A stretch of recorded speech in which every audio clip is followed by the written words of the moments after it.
Selamat pagi semuanya. Pagi. Oke, sebelum memulai pelajaran saya akan mengkondisikan dulu tempatnya. Kita cek dulu layarnya sudah terlihat jelas. Jelas, Ya. Pak. Nggak terlalu terang kan? Ya. Oke, aman. AC-nya kita nyalain ya.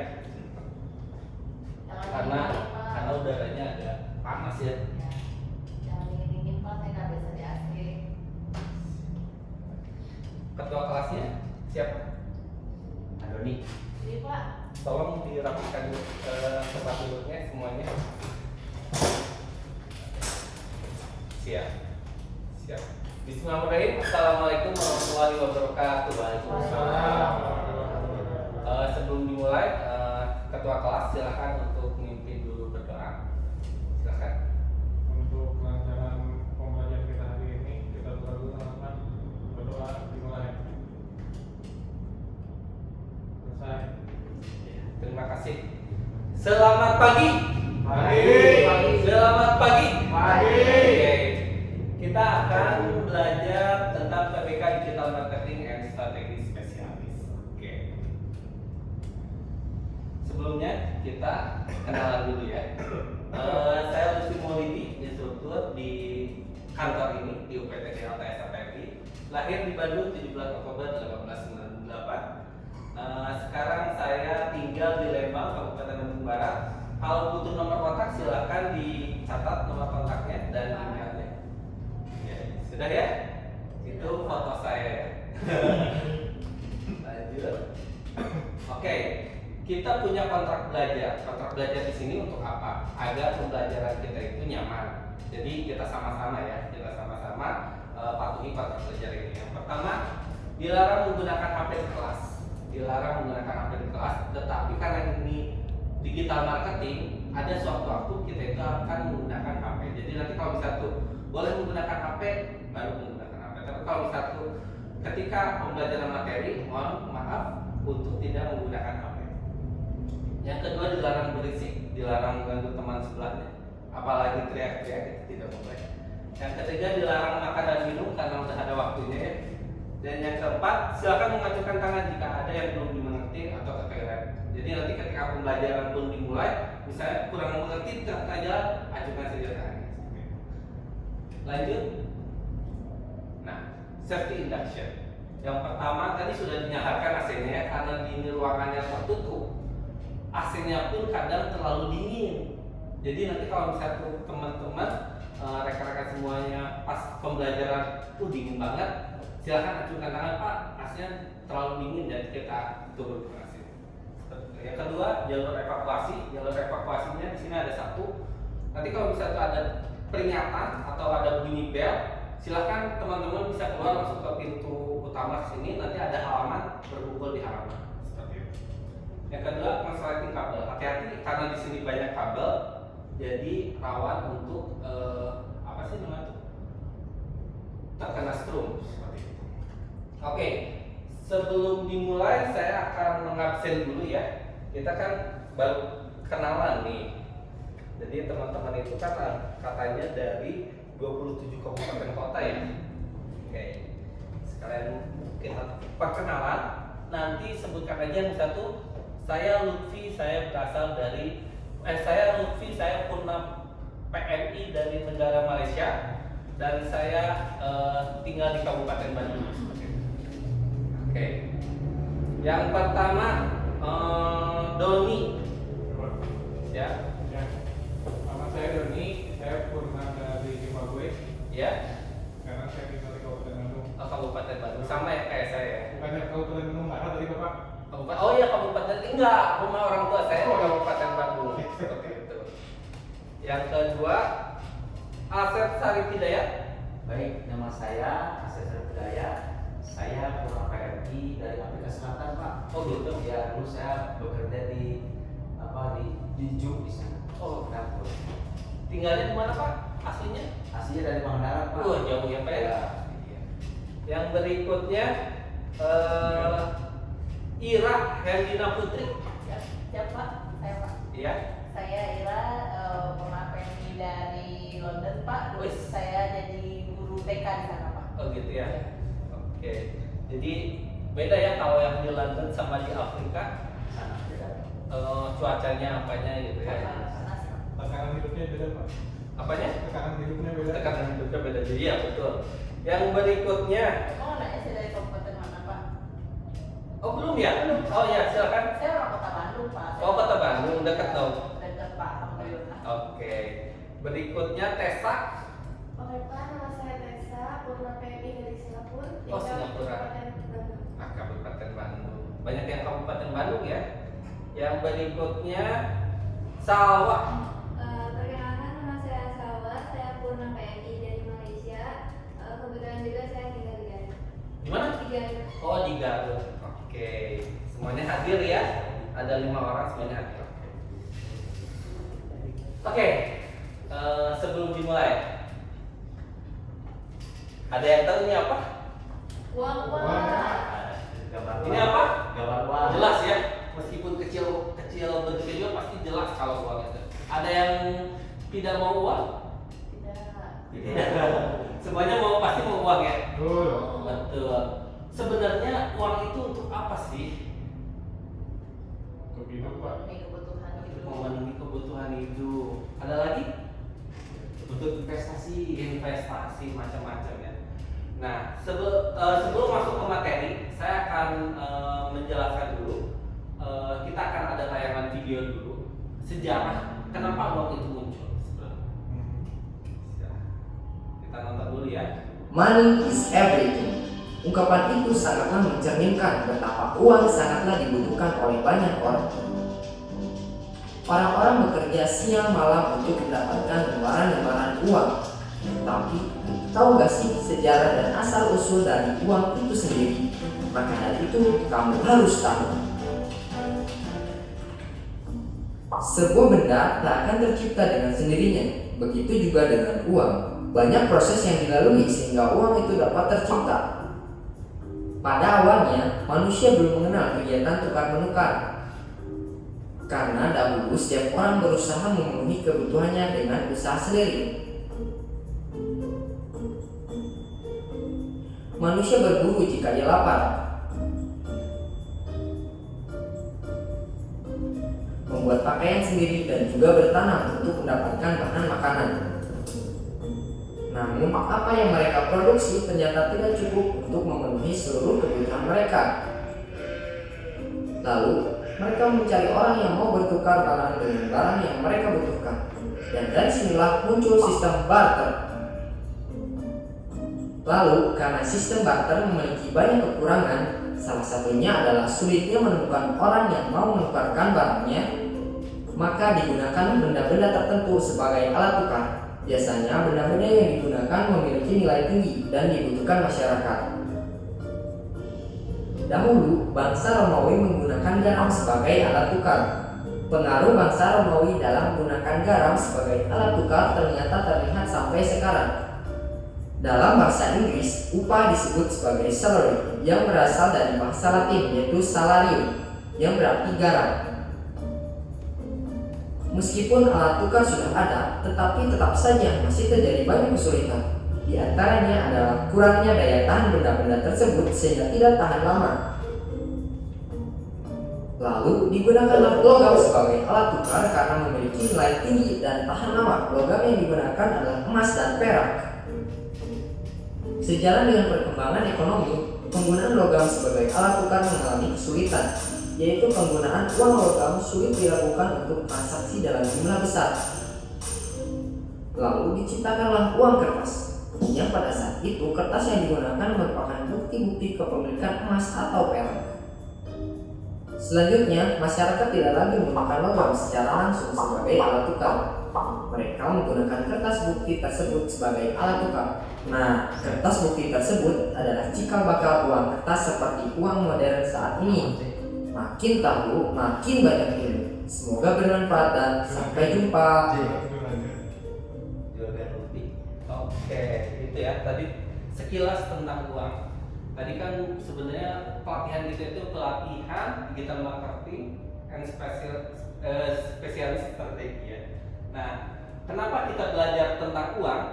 Nih, kita akan belajar sifat dan fungsi uang. itu ada di elemen kompetensi mengembangkan kemampuan mengelola keuangan pribadi. Jadi sebelum masuk ke nanti belajar digital marketing, karena teman-teman semua di sini purna PNI dan tentunya uangnya banyak gitu ya, pasti mengelola keuangan itu masih bingung ya. Ini uangnya mau dipakai apa nih? Apakah mau dipakai jajan semuanya atau dibagikan gitu? Dibagikan maksudnya tuh dibagikan tuh untuk orang tua, terus misalnya tuh untuk kehidupan sehari-hari, terus misalnya untuk investasi dan lain-lain seperti itu. Tujuannya apa? Tujuannya dapat menjelaskan pengertian dan fungsi uang serta dapat mengidentifikasi peran uang dalam kehidupan sehari-hari dalam materi ini. Dan manfaatnya dapat menjelaskan tentang pengertian uang dan fungsi uang. Jadi nanti setelah pembelajaran ini teman-teman mudah-mudahan bisa mengerti tentang uang dan fungsi uang.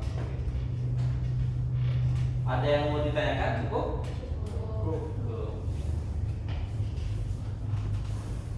Pengertian uang. Uang. Tadi benar ya, ada yang buat barter, buat investasi dan lain-lain.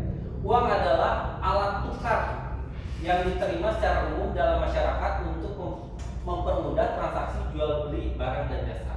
Di situ jelas ya, saya kasih warna bold, berbeda tulisan, alat tukar diterima secara umum, transaksi jual beli barang dan jasa. Jadi kata kuncinya itu. Jadi misalnya tuh hanya alat tukar saja, itu tidak disebut dengan uang. Karena bisa jadi kayak tadi di video, bisa aja kalau alat tukar aja bisa aja sayur dengan daging, atau misalnya bahan A dengan bahan B seperti itu. Transaksi jual beli barang dan jasa aja bisa disebut uang?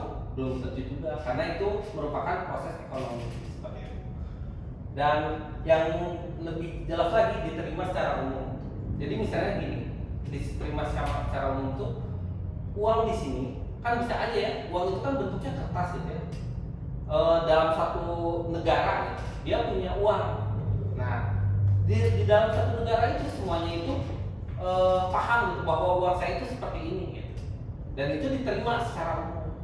Nah, tiba-tiba kita mengeluarkan lagi uang baru, diterima nggak? Tidak diterima. Jadi sahnya uang itu bisa diterima secara umum seperti itu. Fungsi uang yang pertama adalah alat tukar, digunakan untuk membeli barang atau jasa. Itu salah satu fungsi uang. Itu biasa kita biasa kita lakukan dalam kehidupan sehari-hari. Kalau kita ke supermarket pasti beli. Nah, itu tuh fungsi uang di situ tuh fungsinya sebagai alat tukar. Jadi menukarkan uang dengan barang seperti itu. Yang kedua, satuan hitung untuk mengukur dan membandingkan nilai suatu barang. Misalnya ini, pointer. Harganya berapa? 10.000. Ada 10.000. Berarti itu satuan hitungnya 10.000. Di supermarket kalian pernah melihat ciki-ciki atau snack-snack ada harganya di bawah. Nah, jadi fungsi uang itu buat satuan hitung itu bisa menghitung suatu barang kayak gitu. Kalau misalnya tuh zaman dulu kan barter kapas sama daging nggak seimbang gitu ya. Senang menakan daging gitu. Tapi daging sama kapas tadi daging mah mahal, tapi kapas mah murah gitu. Itu sulit gitu menghitungnya. Tapi kalau misalnya itu dengan uang itu bisa jadi alat satuan hitung. Misalnya tuh harga daging berapa? 60.000, ya udah 60.000. Itu merupakan fungsi uang sebagai alat satuan hitung. Yang ketiga, penyimpan nilai bisa disimpan untuk digunakan di masa depan. Jadi misalnya tuh teman-teman di sini suka menabung. Nah, setelah jadi purna PMI pasti banyak tabungannya ya. Nah, dengan menabung di sini kita berinvestasi. Tadi disebutkan sama Kang Asep, investasi. Nah, di sini fungsi uang itu penyimpan nilai. Jadi nilainya itu tidak akan berubah. Misalnya saya menyimpan 100.000 di sini, apakah akan jadi 10.000? Tidak. Jadi meskipun nanti 50 tahun kemudian pasti nilainya tetap 100.000. Seperti itu. Dan yang terakhir, alat pembayaran utang digunakan untuk membayar kewajiban. Ini membayar kewajiban ini macam-macam ya, bisa membayar utang tadi atau transaksi ke PLN. Jadi untuk apa ya, tagihan seperti itu. Oke. Nah, sifat-sifat uang. Yang pertama diterima secara umum tadi ya, yang diterima secara umum itu pengertiannya. Yang kedua tahan lama, bukan kertas biasa, uang itu pasti kuat gitu. Jadi nggak mudah sobek, meskipun ada yang sobek gitu kan, tapi kalau misalnya itu secara sengaja sobek, tapi kalau misalnya untuk jadi lipat-lipat tidak pasti kuat. Itu tahan lama, durability, terus mudah dibawa. Uang itu bentuknya nggak segede laptop, pasti kecil karena untuk efisiensi jadi mudah dibawa. Yang keempat mudah dibagi. Mudah dibagi itu jadi kan nilai uang itu banyak ya, jadi ada yang 100.000 karena nanti mau ditukar misalnya tuh barangnya tuh 50.000, jadi harus ada pecahan-pecahan kecilnya gitu. Seperti itu. Jadi uang itu salah satu sifatnya bisa dibagi ke pecahan-pecahan yang lebih kecil lagi. Terus stabil nilainya. Jadi nilai uang itu ya stabil segitu gitu. Yang keenam sulit dipalsukan, seperti itu. Jadi bahan-bahannya kertasnya bukan pakai kertas biasa. Jadi bukan pakai kertas HVS di print kayak gitu. Karena sulit gitu, kertas uang itu khusus gitu, seperti itu. Oke. Kesimpulannya, uang adalah alat penting dalam kehidupan sehari-hari yang berfungsi untuk mempermudah transaksi jual beli. Selain sebagai alat tukar, uang juga berfungsi sebagai satuan hitung, penyimpan nilai, dan alat pembayaran utang. Dengan uang, aktivitas ekonomi menjadi lebih mudah, praktis, dan efisien karena uang diterima secara umum oleh masyarakat. Seperti itu. Dan ini ada sedikit pertanyaan buat teman-teman semua. Gambar yang pertama ini ada ininya kan? Yang ini ya, yang ini fungsi uang sebagai apa? Aduh, Alat tukar. betul sekali. Ini sebagai alat tukar ya. Ini ceritanya lagi mau beli barang di supermarket. Nah, yang kedua, gambar ini fungsi uang sebagai apa? Informasi atau satuan gitu, satuan nilai. Yang ketiga, menabung, penyimpanan uang. Yang keempat, alat pembayaran, seperti itu. Oke.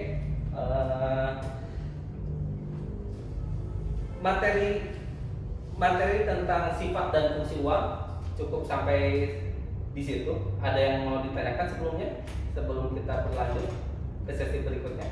Yang tadi Pak mau ditanya lagi, sifat uang tahan lama. Tahan lama, betul. Gimana? Yang dimaksud tahan lama di sana itu apakah bahan yang tahan lama atau gimana? Bahannya, Pak Asep, bahannya tahan lama. Seperti itu. Jadi uang itu kalau misalnya itu dibuat dari HVS, nanti kan dilipat di apa uang itu, tidak tahan lama. Jadi gampang sobek apa gitu. Kalau kita punya uang 50.000 dalam bentuk HVS, itu nanti hilang, rusak. Tidak ada. Jadi tahan lama di sini ialah materialnya. Bisa juga mungkin itu tahan lama di sana teh uang digital. Nilainya. Digital ya. Kalau uang digital belum sih. Belum. Iya, tahan lama di situ ialah materialnya seperti itu. Nah, iya. Terima kasih Pak. Siap. Oke, karena tidak ada lagi yang bertanya, kita lanjutkan ke sesi berikutnya ialah pengerjaan soal. Saya akan membagikan soal. Di sini ada beberapa soal yang harus kalian teman-teman kerjakan. Nanti waktunya 3 menit. Mangga.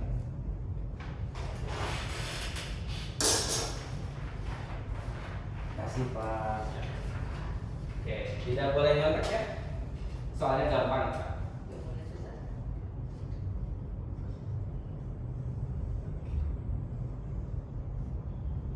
Oke, cukup.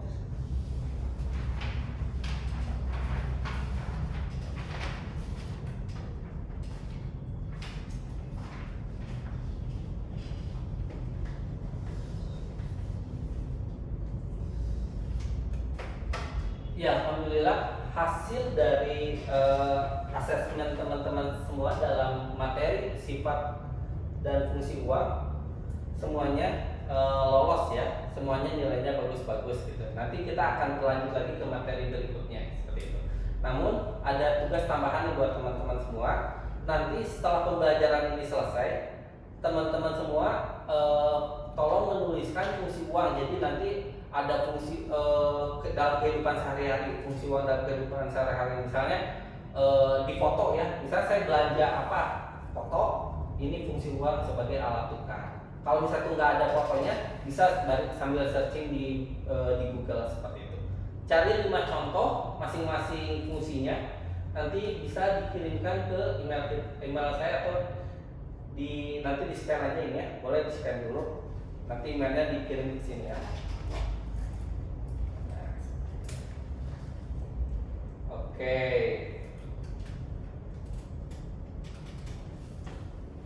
Sekian materi dari kita. Sebelum ditutup, silakan untuk berdoa dulu. Ketua kelas pimpin berdoa.